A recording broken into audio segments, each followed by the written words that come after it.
Irony dies its own tragic death every time China decides to speak for human rights violation at global forums. At the request of China and Pakistan, the 15-member council decided to meet behind closed doors but did not even adopt an informal statement.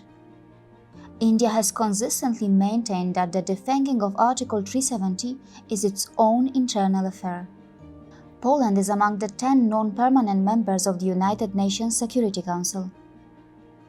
Earlier, the president of UNSC, Joanna Wronecka, had already refused to comment on Pakistan's letter to the United Nations in relation to the abrogation of Article 370 in Jammu and Kashmir.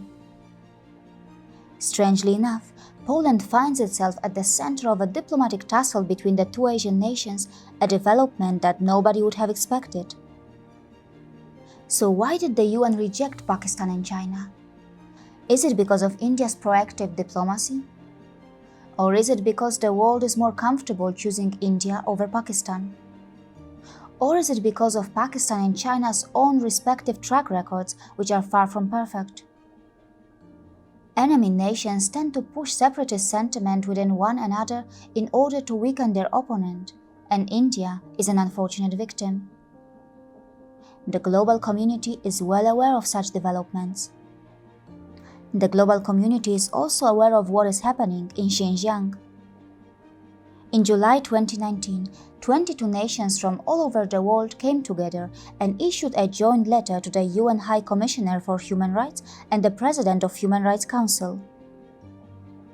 John Fisher, Geneva Director at Human Rights Watch, stated, 22 states have called China to task for its horrific treatment of Muslims in Xinjiang.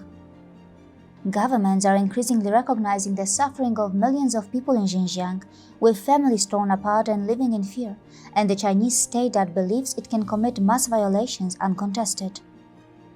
But it shouldn't be a surprise that a few days later, some countries came out in support of China, many of which China has an economic influence on.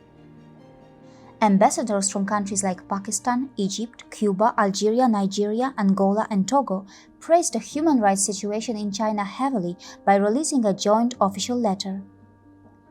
So Pakistan officially praised China for what is happening to Muslims in Xinjiang. It should also be pointed out that on many occasions, Western nations frequently show their concern regarding the human rights situation in Asia and Africa. But shouldn't the global community also know about the separatist movements which are currently taking place in the European countries? Does the Western media also take enough interest in highlighting the plight of the people in Europe, especially in the ongoing separatist movements in the Western nations, which are the permanent members of the UN? The UN was established to unite the nations and peoples, not divide them.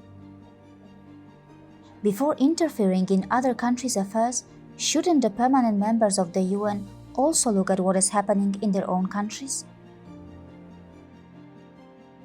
See you again.